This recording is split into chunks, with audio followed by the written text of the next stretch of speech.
제4편 재산보험 이제 앞부분에서 이제 1편, 2편, 3편에서는 우리가 재산보험의 특징 살펴봤고요. 상해보험의 특징에 대해서 또는 상해보험의 종류에 대해서 3번에 나눠서 강의를 진행했습니다. 기본적으로 상해보험이 많이 출제가 돼서 상해보험 전체적으로 우리 출제되는 내용이 17문제 출제가 되고 있는데요. 17문제 중에서 실제로는 앞부분에서 많이 나옵니다. 상해보험까지가 상당수 비중을 차지하고 있고요. 어떻게 보면은 뒷부분에서는 상해보험에서 다뤘던 실손의료보험까지 포함한다 그러면 질병보험에서는 거의 몇 문제 나오지 않습니다. 질병하고 간병 합쳐가지고 5, 6문제밖에 나오지 않습니다. 그냥 12문제 이상, 10문제 이상이 상해보험에서 나오고 있으니까 여러분들 1편, 2편, 3편에서 제가 강조해드렸던 그런 내용들 중심으로 잘 보시고요. 질병보험이나 그 다음에 우리 간병보험에 대해서 여러분들 보시면 될 것 같습니다. 질병보험 같은 경우, 우리 상해보험 같은 경우는 특징이 상해사고가 요건이라고 하는 게 우리 상해사고에서 기본적으로 외래성, 그죠? 급격성, 우연성 이런 것들이 동시에, 그죠? 동시에 발생을 해야 된다라고 얘기했습니다. 그거에 반해서 질병보험 같은 경우는 우리가 내재적인 질병에 의해서, 내재적인 원인에 의해서 발생을 하는 거죠. 그러니까 기본적으로는 이게 상해가 어떤 직업이나 직무와 관계 있다 그러면 우리가 질병 같은 경우는 연령과 관련이 있겠죠. 그래서 그런 정도 기억하시고요. 질병보험은 질병으로 인한 사망, 그 다음에 입원, 그죠? 그 다음에 그 수술, 그 다음에 위험 보장을 해주는 부분이 되겠습니다. 우리가 이제 질병 사망 같은 경우는 반드시 특약으로 보장이 해준다고 했으니까 그런 부분에서 질병으로 인한 사망을 제외한 입원 수술 등을 보장해 주는 거죠. 기본보험에서 그렇습니다. 만약에 질병보험 같은 거를 우리가 사망을 보장해 주기 위해서는 특약을 가입해야 된다 이렇게 보시면 되겠습니다. 그래서 사망을 제외한 입원 수술, 그 다음에 위험 보장을 해주고 있고, 질병이라고 하는 것은 우리가 일시적으로 계속적 장애로 정상적인 기능을 할 수 없는 상태다라는 부분 기억하시면 좋겠고, 내재적인 원인에 의해서 발생하는 거다. 그래서 외래성이 인정이 안 된다라는 거죠. 그러니까 상해와 같이 외래성이 인정된다? 틀린 지문이 되는 거죠. 외래성은 안 되고 내재적인 그런 원인에 의해서 신체 결함이 발생하는 것을 우리가 질병이라고 한다. 이렇게 기억하시면 되겠고요. 이런 것들을 우리가 질병에 대해서 통계청입니다. 질병에 관해서 통계청에서 표준질병 사인 분류라고 하는, 그죠? 질병과 사인의 분류표가 있습니다. 그 권고에 따라서, 이거는 WHO의 권고에 따라서 하는 겁니다. 무관하게 하는 게 아니라 권고에 따라서, 세계보건기구의 권고에 따라서 제정 및 개정이 됐고요. 현재는 제8차 개정고시가 되어 있습니다. 이게 21년 1월 1일부터 시행이 되고 있다라는 거예요. 재작년부터 시행이 되고 있는 게 제8차가 되겠습니다. 8차 개정고시가 되어 있고, 이 부분은 어디서 한다고요? 통계자료이기 때문에 통계청에서 제공하고 있다. 이런 정도 기억하시면 되겠습니다. 질병사망보험의 특수성. 우리가 질병사망보험은 반드시 뭐로만 가능하다고 있습니까? 특별약관. 그러니까 질병보험에서는 사망보장이 기본적으로는 없는 거죠. 앞에서 우리가 사망보장을 제외하고 입원 뭐 이런 것들을 보장해주는 이유가 특약을 가입하지 않으면은 질병보험에서 사망보장을 하지 않는다는 겁니다. 자, 이 특별약관 되게 중요하니까 기억하시고, 우리가 계속 강조했던 겁니다. 보험 만기가 80세, 개인당 2억 원, 보장성 보험의 요건을 갖추고 특약에 가입해야 우리가 질병사망보험을 보장해 줄 수 있다라는 부분이 되겠습니다. 무효사유는 동일합니다. 우리가 기본적으로 질병사망을 담보하는 보험계약에서 만 15세 심신상실자, 심신 의사능력이 없는 심신박약자를 피보험자로 하는 경우에 대해서는 우리가 무효사유가 된다. 그런 거예요. 타인의 사망을 보험사고로 하는 계약에서 피보험자의 서면에 의한 동의를 얻지 않으면 무효가 된다라는 건데, 단체보험에서는 우리가 생략이 가능하다 이렇게 했습니다. 이거 계속 나왔던 얘기니까 여러분들 아마 지겹죠? 아마 여러분들 다 외우셨을 것 같습니다. 보험계약 체결 이전에 보험사고가 객관적으로 확정됐어요. 이미 사고가 난 경우에 대해서는 보험료를 받지 않고 이미 사고가 난 경우에 대해서는 보상하지 않는다. 그러니까 무효가 된다는 얘기예요. 이미 뭐 죽었어요. 계약하기 전에, 가입하기 전에 죽었어요. 그럼 그건 계약은 처음부터 성립하지 않은 거죠. 무효가 되는 거가 되겠습니다. 아시겠죠? 계약 체결 이전에 사고가 확정된 경우에도 보험계약 자체는 유효하다? 유효하지 않은 거죠. 계약 체결 전이니까, 계약 체결 전에 누가 죽었어요. 질병으로. 암에 걸렸어요. 그러면 그런 계약 자체는 유효한 게 아니라 이제 무효가 된다라는 거예요. 특히나 객관적으로 확정돼서 사망한 경우에 대해서는 무효가 된다. 그리고 그 무효가 되지 않더라도 여러분들 사망하지 않더라도 여러분들 보험회사 입장에서 암에 걸린 분을 가입시키겠습니까? 안 시키겠죠. 거절하겠죠. 승낙을 청약을 했지만 승낙을 거절하기 때문에 무효 사유가 된다라는 거 꼭 기억하시면 좋겠습니다. 보험 나이 계산하는 문제인데요. 우리 보험 나이라고 하는 것은 만 연령으로 계산하고 6개월 미만은 버리고 6개월 이상은 1년으로 계산한다라는 부분입니다. 자, 우리가 만 연령으로 계약일 현재 만 연령으로 계산한다라는 부분이지 매년 1월 1일 나이가 증가하는 게 아니라 만 연령으로 계산하니까 그 만 연령이 되는 그 1년 뒤에 만 연령이 되는 시점이 한 살을 넘어가는 개념이 되겠습니다. 조금 전에 근데 말하는 것처럼 계산할 때는 우리가 6개월 미만은 버리고 6개월 이상은 우리가 계산한다. 왜 우리가 여기서 보험 나이를 굳이 계산하느냐? 그러면은 질병보험이라고 하는 것은 연령별에 따라서 우리가 보험료가 산출 근거가 달라지고요. 상해보험은 직업 직무별에 따라서 차이가 발생한다라는 부분이겠죠. 자, 동일 연령이라도 직업에 따라 보험료가 차등되지 않습니다. 어디에서는? 질병보험에서는. 직업에 따라서는 우리 상해보험에서는 직업에 따라서 우리가 보험료가 차등 적용되겠죠. 당연히 나이가 많을수록 또는 위험한 직무일수록 보험료는 높아지겠습니다. 보험 나이 계산하는 방법입니다. 2021년 10월 1일부터 97년 6월 1일 계산해보면 단순하게 빼보면 어떻게 됩니까? 4.0이 되겠죠. 그 다음에 뒤에 21에서 77을 빼니까 44가 되겠죠. 그러면 44.4잖아요. 4가 6개월보다 미만이잖아요. 그죠? 12일을 기준으로 했을 때 6개월보다 미만이니까 요거는 버리는 거죠. 그러니까 이때는 44세. 그죠? 44살이 되는 거고, 요 두 번째 계산은 18에서 요거 계산하면은 12에서 2를 빼니까 10이죠. 10.0인데 요 둘 빼니까 34.10이 되는 거죠. 10은 6개월보다 많은 거니까 한 살이 올라간다는 거죠. 그러니까 계산이 35세가 된다. 이렇게 되는 겁니다. 자, 보험사의 잘못으로 계산 착오 시 보험료 정산을 하지 않겠습니까? 보험사의 잘못이니까 당연히 정산해서 나이를 다시 계산해서 우리가 보험료에 따라서, 왜냐하면 질병보험은 보험료에 따라서 보험료가 바뀌는 보험이 되기 때문에 그렇습니다. 그래서 보험 나이라고 하는 부분 우리가 자주는 아니지만 요 계산하는 문제도 종종 나오기도 하고요. 6개월 미만은 버리고 6개월 이상은 올린다라는 것만 좀 기억하시면 되겠고요. 만 연령으로 계산한다. 그래서 매년 1월 1일 날 나이가 늘어나는 게 아니라 만 연령이기 때문에 그 나이가 해당하는 연도, 아까 말씀드린 것처럼 해당하는 연도의 만 연령에 의해서 나이가 한 살씩 늘어난다. 이렇게 보시면 되겠습니다.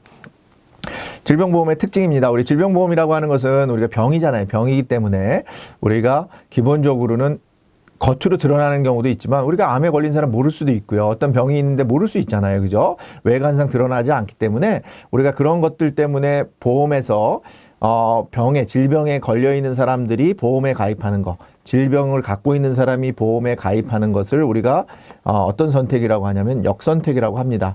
물론 이 사람들이 고지를 다 통해 가지고 의학적 진단을 받으면서 가입한 문제가 없는데 이런 부분들 일부러 그런 병을 숨기고 나서 가입하실 수 있기 때문에 실제로는 역선택을 막기 위해서 우리가 뭘 설정하냐면은 대기 기간이라고 하는 웨이팅 피리어드라고 하는 기간을 설정합니다. 그래서 대기 기간 같은 경우는 통상적으로 90일을 설정하는데 그 기간 중에 발생한 질병에 대해서는 보상해주지 않는다는 거예요. 쉽게 얘기하면. 그래서 암 담보 기간이 대기 기간 90일에 우리가 진단 확정이 되면 무효가 되는 거예요. 효과가 발생되지 않는 거고요. 계약 무효 시 이미 납입한 보험료는 납입한 특별약관 보험료에 대해서는 우리가 당연히 보험료 환급을 해주겠죠. 그 다음에 대기 기간을 설정하지 않는 경우가 있습니다. 보험 기간이 시작일로부터 보상을 하는 거. 그러니까 무슨 말이냐면은 중대하지 않은 그런 질병에 대해서는 우리가 대기 기간을 설정하지 않는 거예요. 제자리암이나 기타 피부암, 갑상선암, 대장점, 내막, 경상시 종양처럼 우리가 연기 또는 연기암이라고 하는 거 있잖아요. 제자리암이라고 하는 거 거의 암의 정도가 낮은 정도에 대해서는 우리가 별도로 이런 암에 걸린 경우에 대해서는 대기 기간을 설정하지 않는다. 그 다음에 날짜는 기억 못하셔도 15세 미만자의 암보험에 대해서는 우리가 대기기간 미설정하고 바로 보장을 해주는 거예요. 그래서 여기 나와 있는 것처럼 대기기간 중 암 진단이 확정되면 대기기간 종료 보험금 지급 계약하고 소멸되는 게 아니라 자체가 무효가 되는 거고요. 김손보 씨처럼 암보험 가입 후 2개월 후 갑상선암처럼 낮은 암인 경우에는 우리가 대기기간을 적용하지 않으니까 가입 후 뭐 90일이라고 하는 면책기간이 주어지는 게 아니니까 이때는 반드시 보험금이 0원이 아니라 우리가 경계성 암이나 뭐 갑상선암이나 이런 것들은 일반적인 보험금, 암보험금의 10에서 20% 정도를 지급합니다. 적게 지급하는 거죠. 보험금이 빵이라고 하는 것은 틀린 거고 10에서 20% 지급한다. 이런 내용이 맞는 내용이 되겠습니다. 대기기간을 설정하는 이유는 역선택을 방지하기 위한 거. 그래서 우리가 시험 문제 다음 중 역선택을 방지하기 위한 제도가 뭐냐. 그럼 대기기간 설정이라든지 여러분들 고지 의무를 부여한다든지 이런 것들은 다 역선택을 방지하는 그런 제도 중에 하나가 되겠습니다. 특히나 질병보험에서는 대기기간이나 면책기간을 부여하는 거. 그죠? 대기기간이나 면책기간을 부여하는 것을 우리가 일반적으로는 역선택을 방지하기 위한 제도다. 이렇게 보시면 되겠습니다. 보상하는 손해입니다. 우리 당연히 앞서서 말씀드린 것처럼 진단 확정된 질병으로 사망하는 경우 특약에서 우리가 보상을 해주고 있고요. 장애 분류표상에서 우리가 장애 상태가 된 경우 입원, 통원, 요양, 수술, 수발, 간병. 우리가 수발이나 간병이나 요양 같은 경우는 우리 혹시나 간병보험에서 보장해 주는 거 아니냐, 질병보험에서 보장해 주지 않는 거냐 이런 거 얘기할 수 있는데 질병보험 약관에서 정해준 내용의 요양이나 간병, 가벼운 거가 되겠습니다. 그러한 경우에 대해서는 우리가 보상해 준다라고 보시면 되겠고요. 계약 전 알릴 의무에 해당하는 질병 관련 보험금은 당연히 미지급할 거고 청약 전 진단 확정된 질병이라고 해도 5년입니다. 요거 중요합니다. 5년 동안 추가 또는 진단 치료 사실이 없는 경우 그러니까 5년 동안에 질병에 대해서 특별한 발병이 되지 않은 경우 병이 있었지만 5년 동안 발병되지 않은 경우는 우리가 완치됐다고 보는 거예요. 그래서 완치된 경우는 5년 이후에는 5년 이후에는 우리가 그것을 보장해 준다라는 거예요. 쉽게 얘기하면. 그러니까 우리가 질병이 있었지만 진단 확정된 질병이라고 해도 청약을 해서 우리가 5년 동안 그런 추가적으로 진단 사실이나 치료 사실이 발생하지 않으면 그거는 보험회사에서 그건 완치된 거니까 질병 그 전에 걸렸던 질병에 의해서 질병보험을 가입에 대한 어떤 제한이 발생하는 게 아니라 그거는 정상인하고 동일하게 보상을 해준다라는 비용라고 여러분들 기억하시면 되겠습니다. 보상하지 않는 손해에 대해서 우리가 이제 상품별로 물론 이제 일부 차이가 있으니까 다 존재하는 건 아닙니다. 그러니까 차이가 있다. 그 대신에 우리가 반드시 할 수 있는 부분은 뭡니까?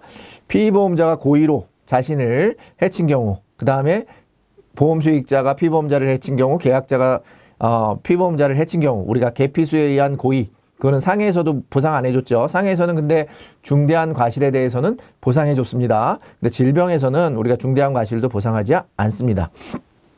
자, 자유로운 의사결정을 할 수 없는 상태에서 자신을 해친 경우, 그러니까 이거는 뭐냐면은 상실자가 자유로운 의사결정을 할 수 없는 상태, 그런 경우에 의해서 그 상태에서 자신을 해친 경우에 대해서는 우리가 보상을 하고 있습니다. 의사 능력이 없는 경우에 한해서만 우리가 보상할 수 있고요.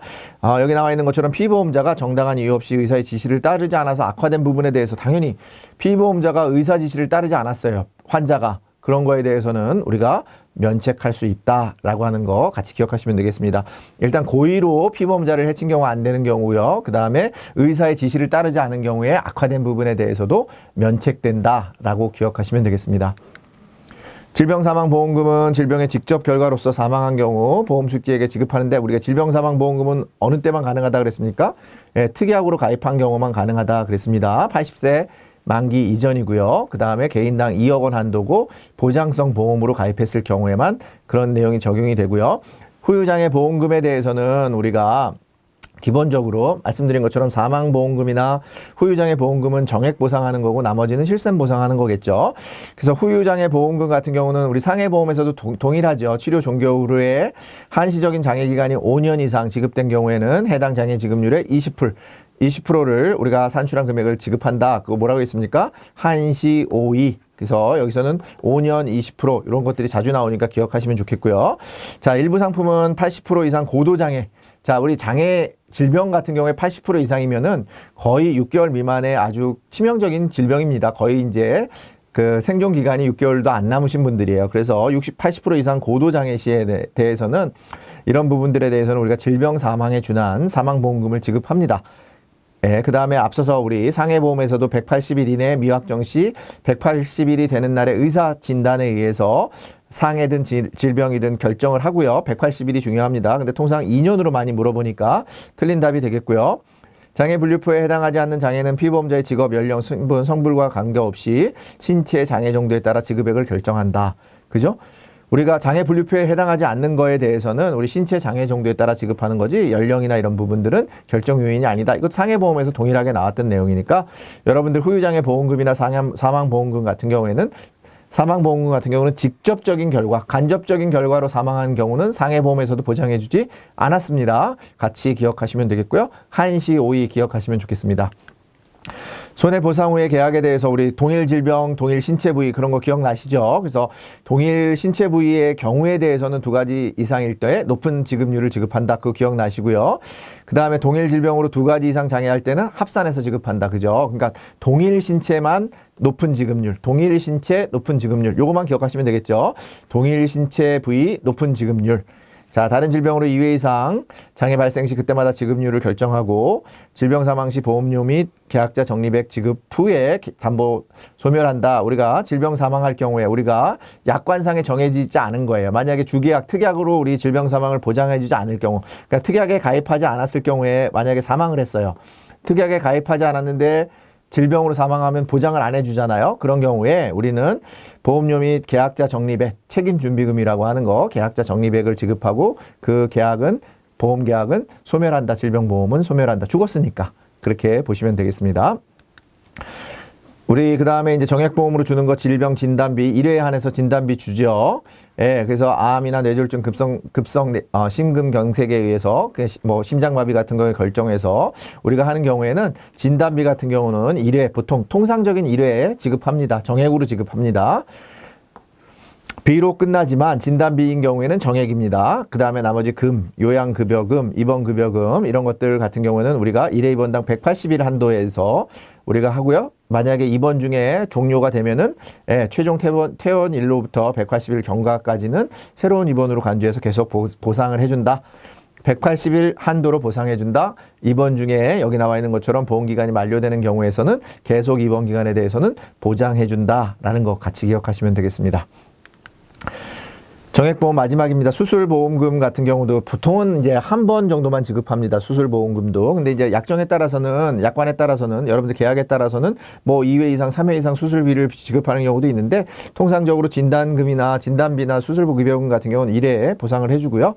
여기 나와 있는 것처럼 진단 확정된 질병의 치료 목적의 수술을 받은 경우에 지급하고 그 다음에 우리가 이제 만약에 정액보상하기로 했던 그런 내용에 대해서는 내가 보험을 여러 개 가입한 거잖아요. 그죠? 그래서 거기서 정액으로 받는 금액이에요. 우리가 실손 보상하는 금액은 아무리 많이 가입해도 비례 보상하지만 정액 보상을 받겠다라고 해서 여러 군데의 보험을 가입하신 경우에는 중복 보상도 가능하다. 우리 상해보험에서도 이런 규정이 있었죠.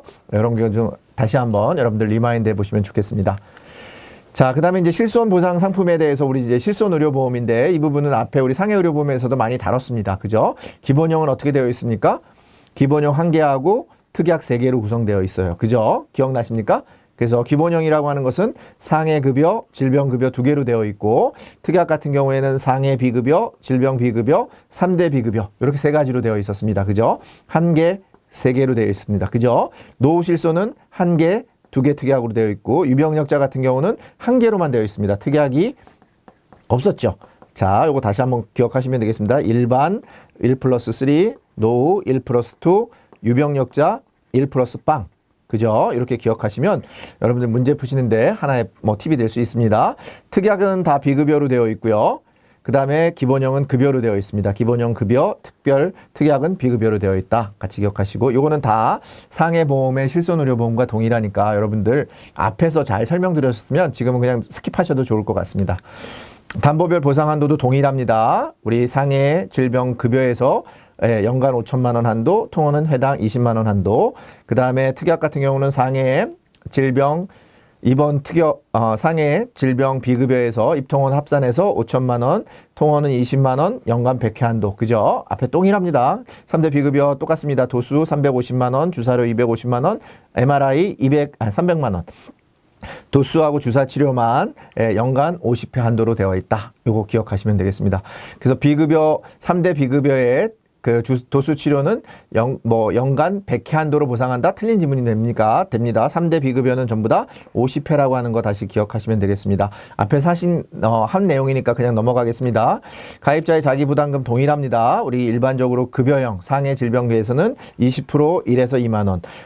특약 같은 경우에는 우리 30% 그 다음에 3만 원. 그죠? 그래서 비급여는 3만 원. 그 다음에 우리 급여에서는 1에서 2만 원. 그죠? 급여나 뭐 병의원 같은 경우는 만 원. 그 다음에 상급병원, 종합병원이나 종합병원 같은 경우는 2만 원. 최소 자기 부담금이 그렇습니다. 그 중에 큰 금액을 자기 부담금으로 납입하도록 되어 있습니다. 부과하도록 되어 있습니다. 부담하도록 되어 있습니다. 기본형의 질병급여 의료비 똑같습니다. 요 부분도 앞에 우리 상해에서 똑같죠. 보증 부담금의 80%, 그 다음에 20에서 2만 원과 비교했고 1만 원, 2만 원 비교했습니다. 큰 금액을 지급하고 상급 병실료의 차액은 병실료의 50% 자기 부담금을 통해서 10만 원 한도로, 그죠? 일일 10만 원 한도로 우리가 차액을 보상하고 있다라고 되어 있고요. 국민건강보호법 의료급여 적용받지 못하는 경우에서 실제 부담한 금액의 40%, 그죠? 40% 기억하시죠? 40%의 해당액을 보상하고 있다. 자, 여기까지는 요거만 바뀐 거예요. 질병 대신에 상해. 그죠? 앞에서 우리가 다 설명했던 내용입니다. 자, 기본형의 질병의료 보상 내용 다 동일합니다. 180일까지 보상하고 180일 이내에 90회 한도 통원 같은 경우에는 보상하고 있고요. 하나의 질병으로 같은 치료 목적으로 하루 2회 이상 한 경우는 1회로 간주한다. 이렇게 있습니다. 한 건이나 1회나 1건으로 간주한다. 이렇게 이 부분도 동일하니까 여러분들 180일 기억하시고 180일 이내의 통원을 보상하며 최대 90회 한도 내에서 통원을 보상한다. 하루 2회 이상인 경우 동일한 질병에 대해서는 같은 치료 목적에 대해 하나의 질병에서는 우리가 1회로 간주한다. 보상하지 않는 내용 똑같습니다. 개피수의 고의, 그 다음에 여기 나와 있는 것처럼 자의적으로 입원해서 발생한 입원 의료비 안 되고요. 입원 습관성 그런 유산, 불임, 인공수정, 출산과 관련된 거 안 됐었고요. AIS 뭐 이런 거 있잖아요. HIV 바이러스 우리가 이런 거 안 되고. 자, 여기 나와 있는 것처럼 비응급 환자가 상급 종합병실 응급실을 이용하는 거예요. 비응급 환자인데 상급 종합병원의 응급실을 이용하는 응급의료관리료도 보상해주지 않는다. 이거 시험에 자주 나옵니다. 응급의료관리료도 보상해주지 않는다. 그 다음에 우리 산재보험이나 자동차보험에서 보상받는 거 당연히 그쪽에서 보상받기 때문에 보상해주지 않고 있고요. 자, 우리 선천성 뇌질환 같은 경우에 우리가 일반적으로 보상해주지 않는데 단 피보험자가 보험 가입 당시에 태아일 때만 보상해줍니다. 피보험자가 보험 가입 당시에 태아일 경우에는 보상해준다. 자, 이 부분은 이거 말고도 더 많이 있는데 여러분들이 기억하셔야 되는 거 응급의료관리료 보상해주지 않고 태아에 대해서는 보상해주고 산재보험에서 하는 것은 보상해주지 않고 있고요. 자의적으로 입원한 경우에 보상해주지 않고 출산 관련된 거 보상해주지 않는다. 그 다음에 고의로 인한 경우에 보상해주지 않는다. 보험회사는 면책된다라고 하는 거 기억하시면 되겠습니다. 자, 질병보험 같은 경우에 제가 말씀드린 것처럼 기본적으로는 상해보험과 다른 것은 내재적인 그런 원인에 의해서 발병되어야 되는 거고 외래에 의해서 발생된 것은 보장해주지 않는다라는 거. 그 다음에 우리가 역선택을 방지하기 위해서 대기기간이라고 하는 거 통상적으로 90일을 설정해서 보상해주고 있다라는 거 말씀드렸습니다. 나머지 실손의료보험이나 정액보상에 대해서는 상해 보험에서 보상해주는 내용하고 동일합니다. 그런 날짜나 이런 부분들, 일수나 이런 것들이 거의 동일하니까 여러분들이 그거 다시 한번 리마인드 해보시면 좋을 것 같습니다. 자, 이상으로 질병보험 첫 번째를 마치도록 하겠습니다.